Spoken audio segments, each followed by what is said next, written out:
Monday morning, Daily Bible Time. Dominic Steele here. We had a great day at Village Church yesterday, celebrating the Lord's Supper together, and we looked at the passage in Exodus about the Passover meal. And today, in Daily Bible Time, we turn to Isaiah 15 and the devastating judgment of God on the nation of Moab. And it's part of the series that we're seeing in these couple of chapters of God's judgment on his enemies.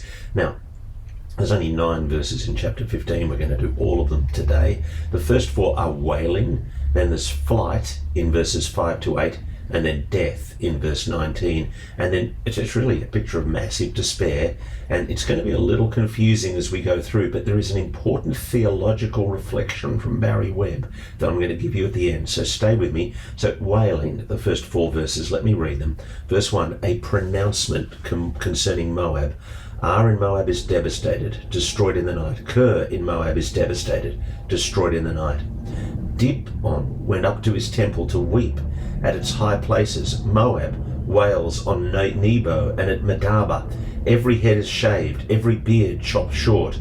In its streets they wear sackcloth, on its rooftops and its public squares everyone wails, falling down and weeping.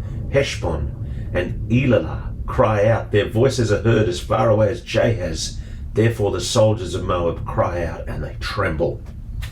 Barry Webb points out that the plethora of place names is actually rather bewildering, but it does give us a little light. The names are plucked from all over Moab, and there doesn't appear to be any progression. And so really it's the picture of, if you knew the geography, a great cry erupting from all over the land of Moab. And the Moabite gods, like the Moabite defences, are no protection.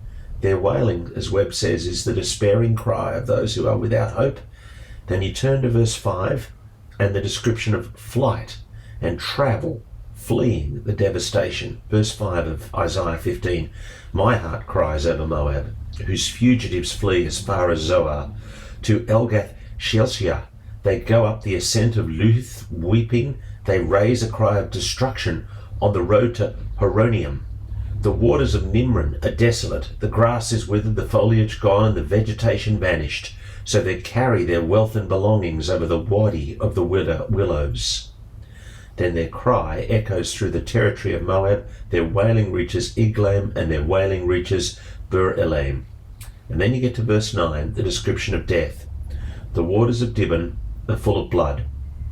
But I'll bring on Dibon even more than this, a lion for those who escape from Moab and for the survivors in the land. Now, let me give you the significant theological reflection that I personally, I just hadn't picked this up, but Barry Webb was so helpful in writing this in his commentary here, the message of Isaiah. The tone of this lament is markedly different from 14:3 to 23. Remember, it was kind of scornful and taunting. Chapter 14, an important reminder that it's possible to rejoice at God's victory over evil without taking victory. This chapter is an important reminder. That wasn't the case in 14. There was really that taunting theme in 14. But here in 15, the tone of lament, remarkably different from chapter 14, an important reminder that it's possible to rejoice at God's victory over evil without taking pleasure in the death of any individual or nation. Moab was a nation with close ancestral ties with Israel, but whose relationship with her was often strained and sometimes hostile. There's no gloating here, however. The speaker is so moved by Moab's plight that his heart cries out for her in verse 5. And who is that speaker? Well, paradoxically, it is the Lord who is speaking there, the one who brought the judgment on her. In this lament, delivered by the prophet as the Lord's mouthpiece, we see God executing judgment with tears in his eyes. And that should remind us that there's no conflict between loving people and warning them of judgment to come, and that one is the necessary consequence of the other. I remember being taught, as somebody learning to preach, you must preach judgment, Dominic, but you must preach judgment with tears. And Isaiah is a good example of that here in chapter 15 of his prophecy. Thanks for joining us on Daily Bible Time today. See you Tuesday morning. God bless.